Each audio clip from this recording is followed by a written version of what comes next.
All right, EA Ermor, turn 82. We're in the happy times of this game.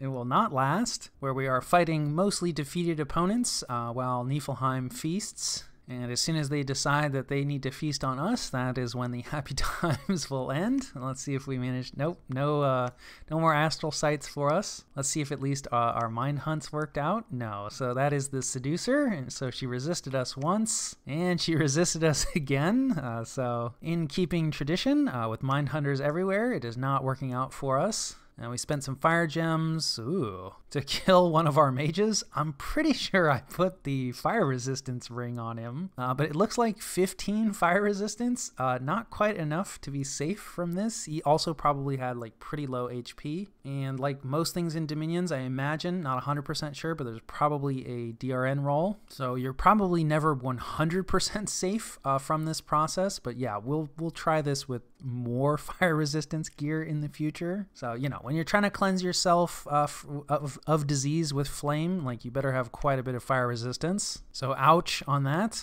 We bring in some birds, mostly for patrolling. And Twiceborn, one of our air randoms. There's a dire portent, of course. So yeah, this is pretty bad news. So this is the water gem generating global. I think it's Maelstrom, and it's quite a few gems. I don't remember exactly offhand. It's not just water gems that you get off of it. You do get a few other gem types. It has to be cast underwater. So this is a pretty good indicator that, like, there's at least a chunk of the ocean that Niflheim is feeling pretty secure in, because I'm pretty sure, actually I'll have to double check this as well, but this might be tied to the province that it was cast in, but it like most globals, I think it's also tied to the caster. But yeah, I'll have to look this one up. But regardless, Niflheim at least has like a lab underwater, you know, and a caster capable of casting this that they know they're going to be able to hang on to for one turn. So maybe not as much of it as an indicator as I thought, but still like really bad news. We'll have to take a look at the global situation. But yeah, we know about Niflheim. Niflheim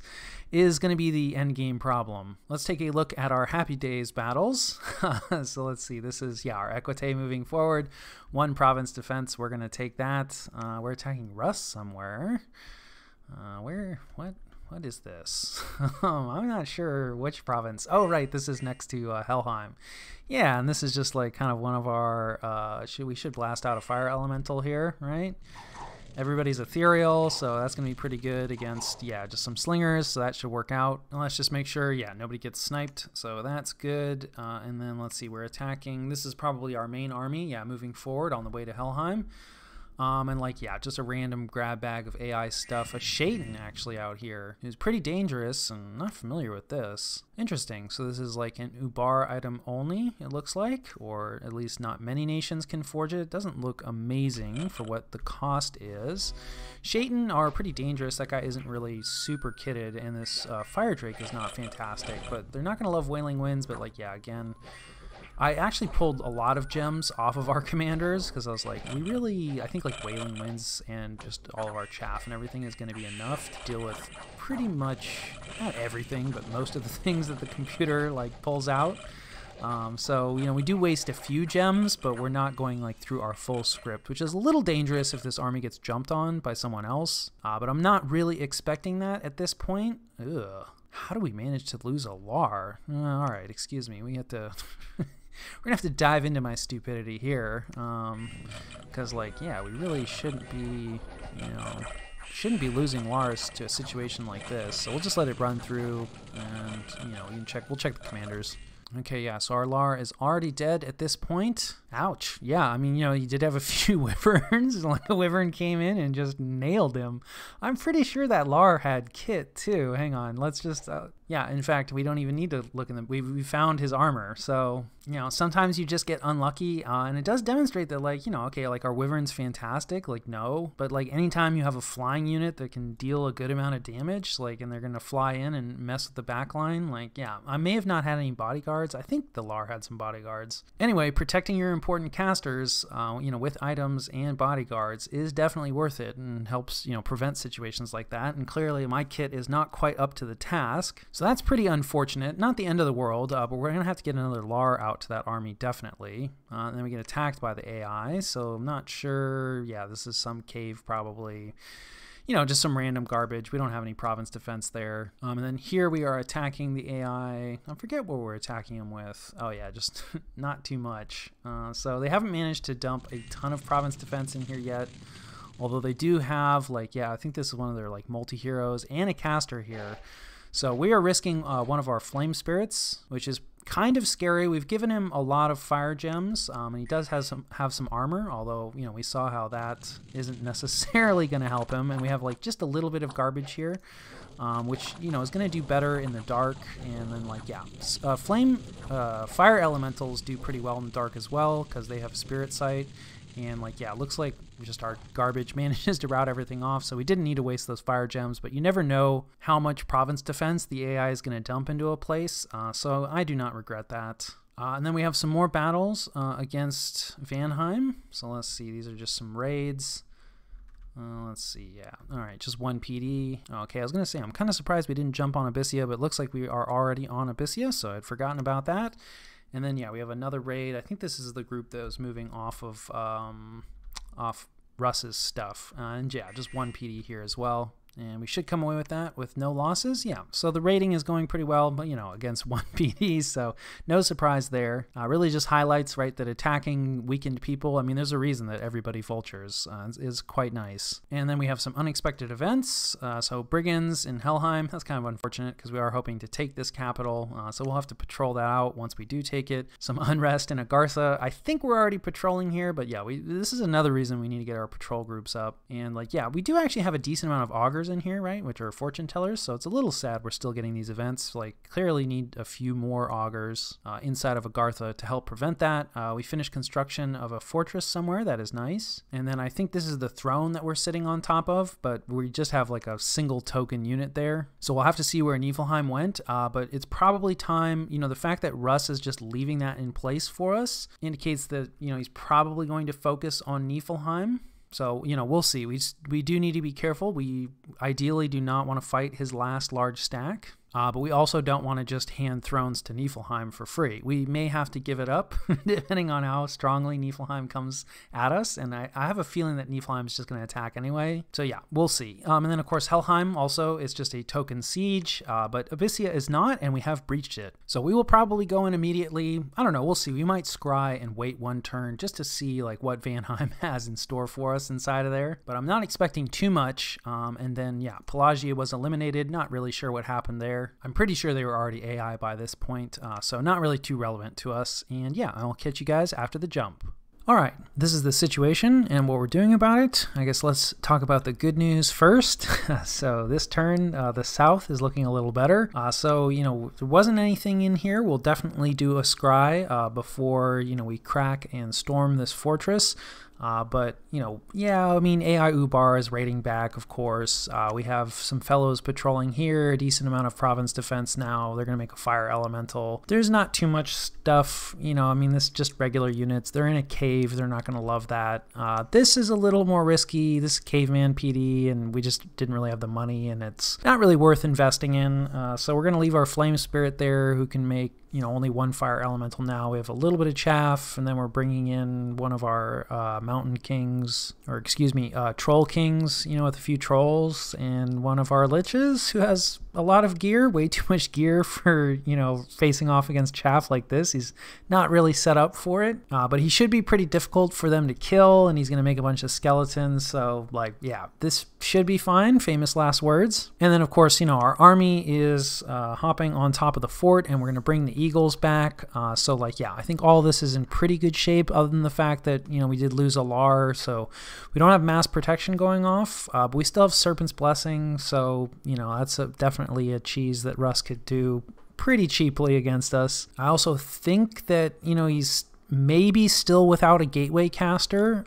We can take a look. Like, his capital is looking pretty busy at the moment. So yeah, 351 units, although it is clear, right? So there was a Niflheim army. I believe they were next door last turn, and they did not choose to jump on top of his capital, so that kind of potentially frees him up. I think it's unlikely that Niflheim, you know, just stood still. I do think that Russ took a fort here, so, you know, maybe Niflheim moved over. Of course, if so, like, Russ could definitely knock us off this fort. We're just going to leave this in place, you know, maybe just sort of as a early warning force. I suppose we could raid with it like deeper into Russ's territory, but I don't think we're really going to be able to hold anything up here. So as long as Russ is happy to like let us stay on this fort, we're just going to hang out on it. We don't really have any more raiding for them to do. So anyway, I think we're going to be good in Helheim, but if Russ's pretender is back, and they could be, we don't see him in the scout report, but you know, yeah, when there's 351 units, there could be a lot hidden in here, and he certainly could have recalled his pretender back. And so if he's not immediately under pressure, right, or he feels that like Helheim is, you know, better worth defending, or maybe he just wants to, you know, send a little bit of middle finger my way, it's entirely possible that part or all of that, you know, gateways into Helheim. So yeah, so we just have to approach with caution, but it's looking like we're going to be able to get Helheim. We do see a large stack from Makone, who is not yet AI, although they probably aren't going to attack us. We can see like Ubar has pushed in, right? The AI is like all over the place. They just tend to attack everybody. So I'm thinking that Makone is probably pretty busy with AI Ubar, I'm hoping, but I haven't really talked to that player, so I don't know. And then in terms of that was the good news, in case there's any confusion. Now we move on to the bad news. So we've got ourselves a Vanhere surprise. So I was wondering, you know, where this stack of Vanheres had gone. I thought surely, you know, it would have headed south to try to defend things in this war against Vanhere. And, you know, I did talk about how Vanheres are quite slow and it's difficult to move them around. Well, it looks like the Vanheim sub decided, let's just leave them in place in Abyssia. And I especially love this, you know, because of course he happily like released me from our non-aggression pact, you know, and in the game chat has just been talking about how like, oh yeah, like I'm basically dead, which is true, all true, but you know, failed to mention that he had, you know, over 100 Vanheres, or you know, maybe it's a little less, you know, 100 Vanheres, but Vanheres are really dangerous as well.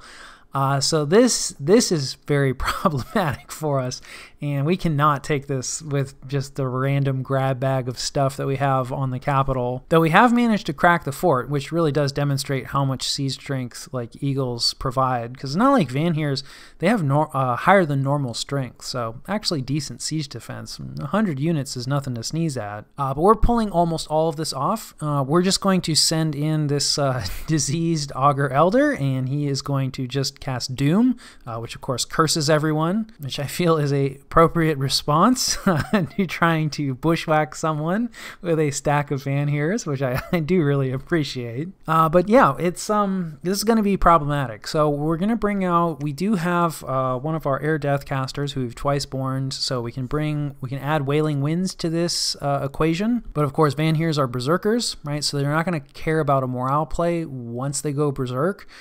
So I think Wailing Winds by itself is not going to quite be enough. We also ideally would combine it with Quagmire. Now we were redeploying this Sea Troll already, but he is not, he's currently in Agartha, right? He headed north. And he is not in position, so like we'll see. And then we're also just going to need more units. Like yeah, there's not an easy way to kill these Vanheres. They've got a full resistance suite and also bark skin, so they have pretty good protection. Only 5 fire resistance, but you know, in the heavy cold like this, like we're definitely gonna spam out a few fire elementals and try to do some fire evocations, but I don't have super high hopes. So they're going to be pretty difficult to kill, and I don't think there's, you know, so much for like cheap and easy gains. You know, there's like it's like 6 fire gems, so it's a lot of fire gems. It is Abyssia. But is that really worth it in this ice world? Not for 100 Vanheres. So like, I don't know. We'll see if we even take this. But we are going to mobilize for better or for worse. Probably for worse. So this is kind of what we have. We're going to mobilize. We're going to throw Army of Gold on him. Maybe some Weapons of Sharpness if he ever wakes up. We might also bring out, yeah, we probably will bring out this skeleton fellow to do Rigor Mortis, the other fatigue play. So if we combine that with Quagmire and Wailing Winds, it's like hopefully that'll slow them down enough, and some of them will fall asleep before they go berserk, and you know, some of them will retreat. The nice thing is that, you know, any units that retreat off in siege defense will just die. So ideally, we would get all this to go off, while he's still hiding in the fort. But since we're poking him this turn, I think there's a pretty good chance he comes out this turn, right, and doesn't wait for the storm, and that's part of why we're jumping off. But once we make it clear that like we're just gonna harass him until he comes out, I think he's probably gonna come out swinging. So there's a pretty good chance that we're gonna have to face a field battle with these guys. And like, yeah, like we have some chaff. It's okay, right? The fire snakes, they don't love the cold. The trolls will actually do okay because the main issue with the trolls is their attack skill is really poor. But Vanheres have terrible defense skill. So the trolls at least will deal enough damage and be able to connect. So trolls are not like the worst Vanhere answer. But we have a lot fewer trolls than he does Vanheres, and we're gonna bring out some of our equite, and we can combine them with some of our raiding forces. So like we'll have some stuff, but I suspect it's going to be a fairly painful battle, which is unfortunate, and we really can't afford to have a painful battle because, yeah, if Russ decides to move out against us, I'm not even sure we would be able to stop him even if we didn't take any losses. So we may end up having to kind of like give up some ground here and potentially just give up Abyssia completely to Femoria. We'll see. I guess the one saving grace, right, is there isn't really a lot of mage support here. I mean, Vanherses are not bad, and, they can be kitted out as thugs, but they're only Air 1. So we're going to be able to bring a lot more magic support to the table, which will help us a lot, but, I mean, 100 Vanheres is 100 Vanheres. So, yeah, we'll see how that goes. Otherwise, mostly full mage recruitment. I think we may have cut in a few places. We are trying to recruit up more equite. Like I said, it's feeling a little more dicey here in the north, now that we've added 100 Vanheres to our list of enemies. But otherwise, like no real troop recruitment, focusing pretty much all on mages. We are using our earth gems now to summon in more mechanical men. So that'll definitely continue for a few turns. We've had our pretender switch over to summoning watchers, and we may bounce them around to a couple of our more important forts. They're just basically statues that have really good patrol strength, which is going to be nice. And they also throw lightning, which is going to be pretty nice against a lot of thugs that are out there that we potentially might have to face off against. So just a way to kind of like harden our forts and provide like a little bit of not free patrol strength, but at least gold free patrol strength. Of course, we may need him to summon in some replacement eagles in the not too distant future. And then let's see, research wise, yeah, hasn't really changed. We are about to finish Evocation 8, which will be nice actually. 5 fire resistance.